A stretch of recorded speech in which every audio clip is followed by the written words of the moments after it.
샬롬, 오늘도 주님의 은혜와 평강이 여러분과 함께하기를 축원합니다.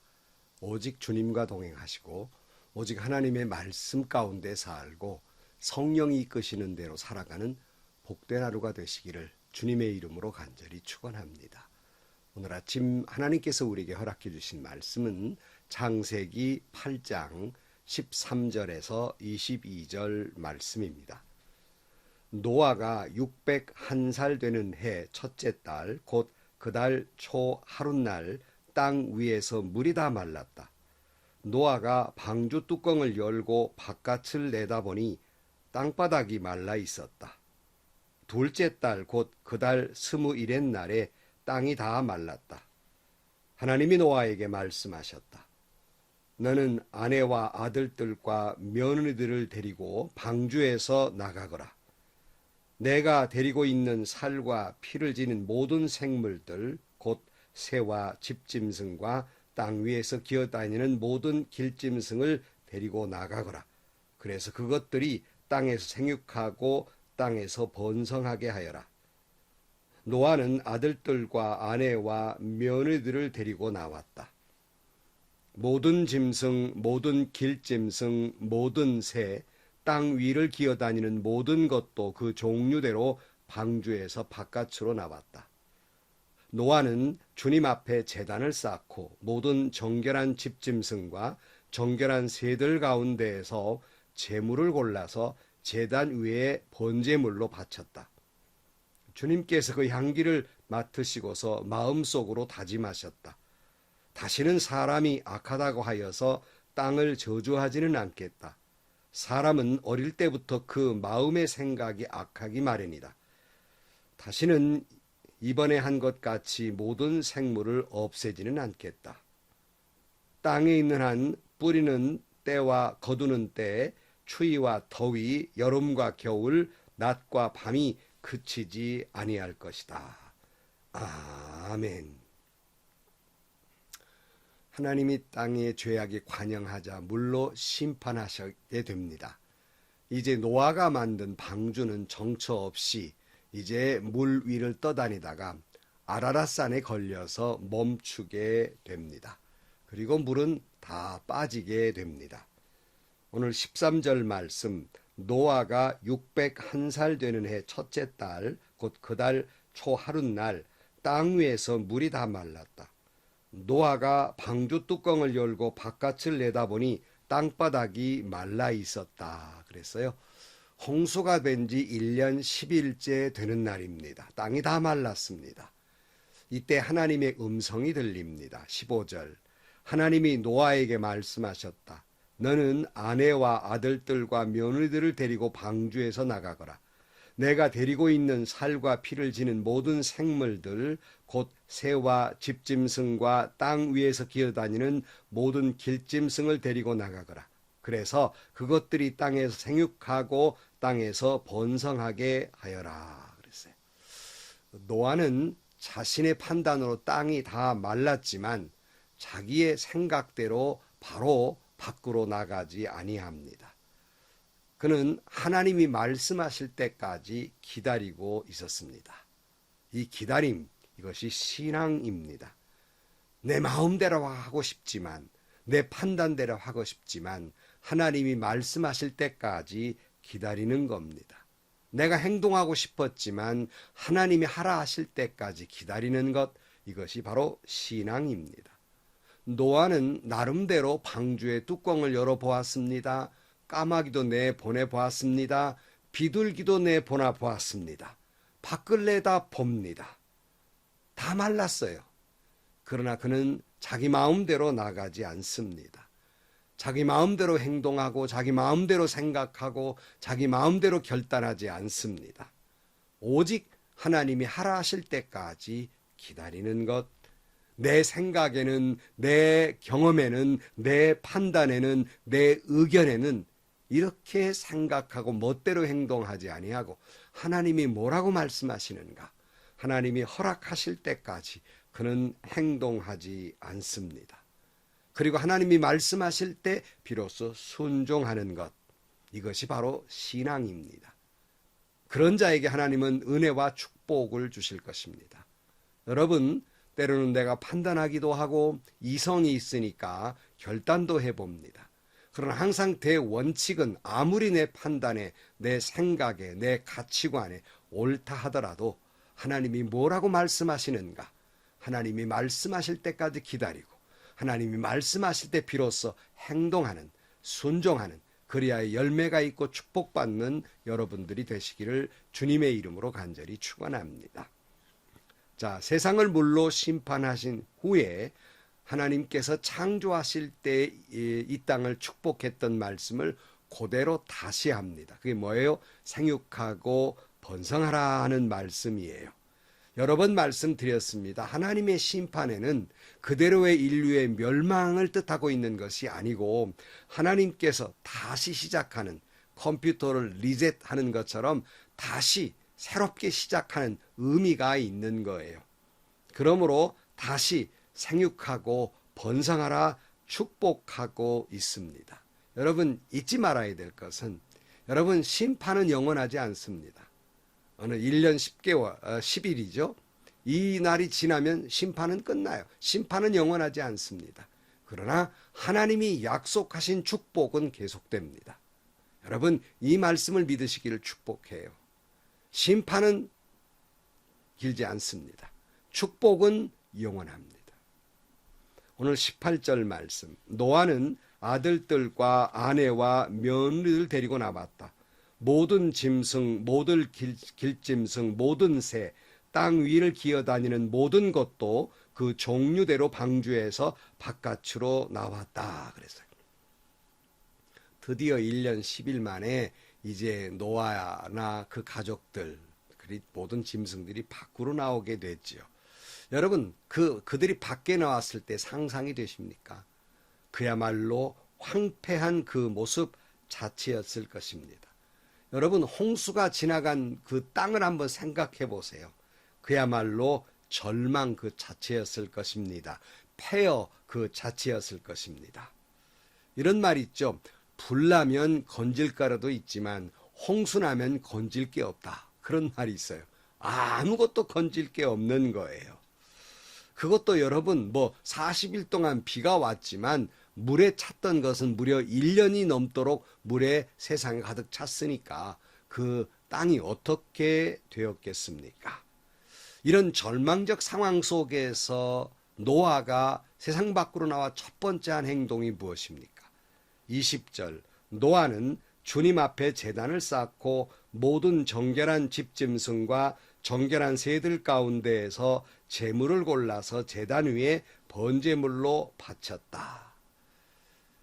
노아가 세상 밖에 나와 기가 막힌 광경을 보고 절망하는 그 순간에 그가 했던 행동은 바로 하나님 앞에 예배했던 거예요. 앞으로 어떻게 살 것인가, 무엇을 먹을 것인가, 어디에서 잠을 잘 것인가, 집 걱정, 먹을 것 걱정 고민하기보다는 맨 먼저 그가 한 행동은 하나님께 예배하는 것이에요. 구원해 준 하나님 앞에 감사하는 거예요. 영광을 돌리는 거예요. 찬송을 돌리는 거예요. 기쁨을 돌리는 거예요. 여러분, 어떤 절망적 상황 속에서라도 우리는 늘 하나님을 먼저 생각하고 찬양하고 감사하고 영광을 돌리기를 축복합니다. 여러분, 이렇게 하나님 앞에 예배드리는 자의 축복은 무엇입니까? 사실은요, 이 제사는 노아 홍수 이전에도 있었고 노아는 방주 속에서도 아마 하나님 앞에 예배를 드렸을 것입니다. 지난번에 하나님께서 노아의 방주에 짐승들을 들어가게 하실 때 창세기 7장 2절 말씀에 이런 말씀이 있었잖아요. 모든 정결한 짐승은 수컷과 암컷으로 7쌍씩, 그리고 부정한 짐승은 수컷과 암컷으로 2쌍씩 내가 데리고 가거라 그랬어요. 즉 이때 정결한 짐승은 7쌍인데 부정한 짐승은 2쌍씩 데리고 가라고 하신 이유가 뭘까? 지난번에 설명을 드리면서 정결한 짐승이 필요했을 것이다. 왜냐하면 방주 안에서도 1년 동안 하나님 앞에 계속 예배를, 제사를 드려야 했기 때문에 정결한 짐승이 필요했고 여기에 사용했을 뿐만 아니라 그가 이제 방주 밖으로 나왔을 때 맨 먼저 예배를 드릴 때도 정결한 짐승과 새 가운데에서 피의 제사를 드리고 있는 거예요. 왜냐하면 세상 밖에 있는 짐승은 다 죽었을 테니까. 오직 방주 안에 있는 정결한 짐승과 새만이 살아 있었을 것입니다. 그러므로 이때 하나님 앞에 거룩한 피의 제사를 드리게 됩니다. 여러분, 이 노아가 하나님 앞에 맨 먼저 예배드린 것은 바로 예배를 드림으로 말미암아서 하나님의 임재하심이 있기 때문입니다. 허허벌판에 살아있는 건 아무것도 없었어요. 그러므로 노아가 의지할 수 있는 건 아무것도 없었어요. 오직 하나님의 임재만이 그가 의지할 수 있었습니다. 오직 주님만 바라볼 뿐입니다. 여호와의 이름을 부르며 하나님 앞에 제사를 드릴 때 하나님이 그의 번제물을 흠양하시고 그리고 임재하심이 일어나게 되는 거예요. 여러분, 저와 여러분에게 있어 축복 중에 축복은 무엇일까요? 가장 제일의 축복은 하나님이 임재하심이에요. 나와 함께 하심이에요. 이보다 더 큰 축복이 어디 있겠습니까? 여러 번 말씀드렸습니다마는 오래전에 제가 부목사 시절에 대신방을 하는데 그 집사님 집 골목 앞에 꼬마둥이 녀석들이 나와가지고 제가 보이니까 하나님 오신다 하고 야단 났어요. 그리고는 그가 뛰어 들어가는 겁니다. 여러분, 제가 하나님이란 말이 아니에요. 이 녀석이 저를 기다리는 건 저를 기다렸던 것이 아니라 대신방 마친 다음에 목사님 앞에 놓아둘 맛있는 음식들, 과자가 생각나서 하나님 오신다 그러고 야단나 신이 났던 거예요. 목사가 나타나도 임재해도 이렇게 기쁘거늘 하나님이 함께 하시는데 얼마나 우리가 큰 축복이겠습니까? 노아가 절대적으로 의지할 분은 오직 하나님 임재뿐이었습니다. 누구도 그 무엇도 의지할 수 없었어요. 오늘도 우리 험한 세상을 살면서 우리가 의지할 것은 오직 하나님 한 분뿐이며 우리의 가장 큰 축복 중에 축복은 하나님이 나와 함께 하시는 임재하심입니다. 바로 그것은 예배를 통하여입니다. 여러분, 홍수로 황폐하던 세상처럼 우리가 그런 절망에 빠졌을 때 실망하고 낙심하고 어떻게 살까 고민하기보다는 그런 고통 속에서 맨 먼저 생각할 것은 하나님 앞에 예배드림입니다. 그러면 하나님은 여러분 가운데 그 고통 속에 임재하실 것입니다. 하나님이 임재하신다는 것은 마귀가 떠난다는 것입니다. 왜냐하면 하나님과 마귀는 공존할 수가 없기 때문에 하나님이 임재하시는 순간 마귀는 떠날 것입니다. 하나님이 임재하시는 순간 더러움은 떠날 것입니다. 하나님이 임재하실 때 고통도 떠날 것이고 질병도 떠날 것이고 불행도 떠날 것이고 어두움도 떠날 것입니다. 예배하는 곳에 하나님의 임재가 일어날 것입니다. 오늘 이 말씀을 듣고 있는 여러분 가운데 이 순간에도 하나님은 임재하고 계십니다. 여러분이 가정 예배를 드릴 때도 하나님은 여러분 가운데 임재하실 것이고 여러분이 교회에서 직장에서 예배 드릴 때도 하나님은 여러분 가운데 임재하실 것입니다. 특별히 여러분이 가정 예배를 드리면서 여러분 자녀에게 복 주는 것은 바로 가정 예배를 드리면서 하나님의 임재하심을 경험하게 하는 것이에요.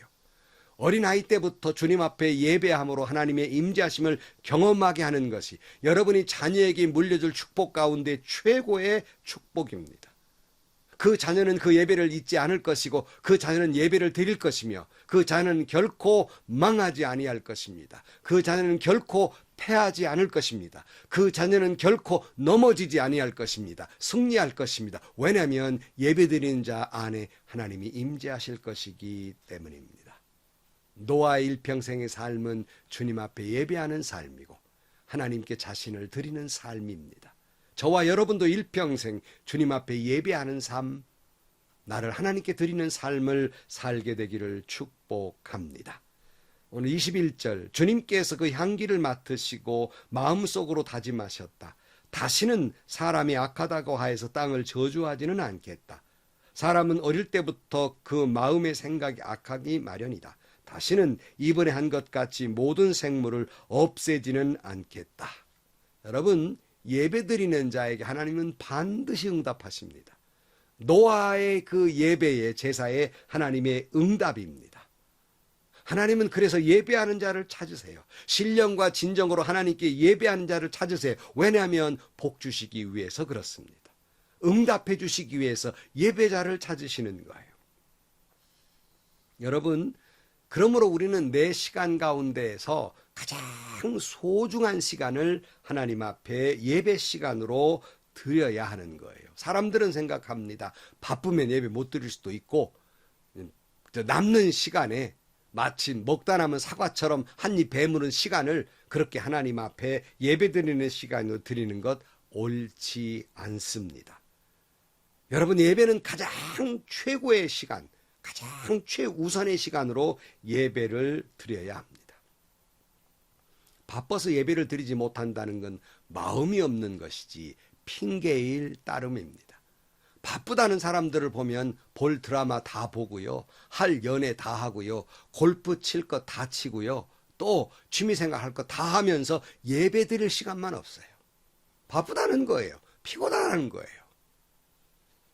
여러분, 다시 말씀드립니다만은 요즘 교회들 중에는 현대인들이 바쁘고 젊은 사람들이 예전 사람과 같지 않아서 자꾸 예배 드리자 그러면 교회를 싫어하고 교회를 떠나기 때문에 예배 시간을 줄입니다. 그건 잘못입니다. 그건 그 젊은이들이 복받을 시간을 빼앗는 죄악입니다. 교회의 어떤 프로그램도 보다도 가장 중요한 것은 바로 예배드리는 거예요. 어떤 행사보다도 가장 중요한 것은 바로 예배드리는 거예요. 세상에 어떤 것보다도 하나님보다 앞장설 것이 없고 예배보다 더 중요할 것은 없습니다. 결코 양보할 수 없는 건 예배 시간이며 생명처럼 소중히 여겨야 될 것이 바로 예배를 드리는 겁니다. 다시 말씀드립니다. 다 중요하지만 하나님보다 더 중요한 것은 없습니다. 다 중요하지만 예배 시간보다 더 중요한 것은 없습니다. 직장에서, 가정에서, 교회에서, 길거리에서 어디든지 가장 중요한 것은 예배입니다. 하나님 제일주의 신앙, 예배 우선주의의 신앙으로 살아가시기를 주의 이름으로 축복합니다. 그러므로 하나님은 응답하시지요. 다시는 세상을 물로 멸하지 않겠다고, 아무리 사람이 악하다 하더라도 이와 같은 저주는 하지 않겠다고 말씀하십니다. 왜요? 인간의 죄 때문에 이 죄를 홍수로 심판했지만, 그래서 죄를 쓸어버렸지만 인간의 마음에 남아있는 죄는 없앨 수는 없었습니다. 여러분, 심판한다고 죄가 없어집니까? 없어지지 아니합니다. 그 어떻게 해야 죄가 없어집니까? 우리의 죄는 심판으로 죄가 없어지는 것이 아니라 예수 그리스도 갈보리 언덕의 예수님의 보혈의 피가 저와 여러분을 죄를 사하게 될 것입니다. 그 전에는 어떤 것으로도 우리 죄를 사할 수가 없는 거예요. 없어지지 않습니다. 인간은 죄인입니다. 죄인이 죄인을 구원할 수 없듯이 인간이 인간을 구원할 수 없습니다. 만약에 예수님이 그냥 사람이었다면 우리를 구원할 수 없습니다. 죄인인데 자기의 죄를 또 속하기도 바쁜데 누구 남의 죄를 속할 수 있다는 말입니까? 하나님이 인간의 몸을 입고 죄 없으신 분으로 오셨기 때문에 우리를 구원할 수 있는 겁니다. 피 흘림이 없으면 죄사함이 없습니다. 내 죄삭은 사망인데 누군가는 죽어야 내 죄가 용서함 받는데 바로 예수 그리스도가 십자가의 죽으심이 죄삭의 사망을 주님이 대신 치르셨기 때문입니다. 피의 제사를 드렸기 때문입니다. 심판으로는 죄 사할 수 없어서 하나님께서 그 아들 예수 그리스도를 인간의 몸을 입고 이 땅에 오셔서 우리 죄를 사하시게 된 것입니다. 요한복음 3장 16절 말씀, 하나님께서 세상을 이처럼 사랑하셔서 외아들을 주셨으니 이는 그를 믿는 자마다 멸망치 않고 영생을 얻게 하려 하심이라 그랬어요. 성도 여러분, 오늘 우리는 이 노아처럼 하루를 살아가면서 일평생 내 판단, 내 생각대로 행동하는 것이 아니라 아무리 판단했어도 아무리 생각했어도 소견이 있어도 하나님이 말씀하실 때까지 기다려 아멘 아멘 순종하는 그런 삶을 살게 되기를 주의 이름으로 간절히 축원합니다. 그리고 우리가 때로는 살다 보면 어떤 절망적 상황에 빠진다 할지라도 맨 먼저 생각할 것은 주님을 바라보며 주님 앞에 예배 드림입니다. 하나님은 반드시 예배하는 자에게 하나님은 응답해 주실 것입니다. 우리 모든 죄를 사하시고 우리에게 축복해 주실 것입니다. 주 예수를 믿어라. 그러면 너와 내 집이 구원을 얻으리라. 주의 임재하심 가운데 오늘도 축복받는 삶을 살게 되기를 주의 이름으로 간절히 축원합니다. 기도하시겠습니다. 하나님 아버지, 오늘도 오직 하나님이 말씀하시기를 기다렸다. 아멘, 아멘 하는 삶이 되게 하시고 항상 예배 최우선주의의 삶을 살게 하시며 오직 예수 그리스도를 바라봄으로 말미암아서 하나님께서 예배하는 자에게 주시는 축복을 누리며 살아가는 저희 모두가 되게 하여 주옵소서. 예수님의 이름으로 기도하옵나이다. 아멘. 인간은 이성을 가지고 있어서 판단할 수 있고 생각할 수 있습니다. 그러나 신앙인들은 그 판단과 자기 생각보다 우선적으로 하나님의 말씀에 아멘하는 거예요. 순종하는 겁니다. 하나님이 뭐라고 말씀하시는지 귀를 기울이고 말씀을 기다리시기를 축복합니다. 그리고는 내가 어떤 절망적 상황 속에서라도 주님 앞에 예배하십시오. 하나님은 예배하는 자를 복 주시기를 원하십니다. 예배함으로 말미암아 하나님의 은혜와 축복 속에 살아가는 여러분들이 되시기를 축복합니다. 행복하시고요. 좋은 일이 가득한 하루가 되시기를 주님의 이름으로 간절히 축원합니다.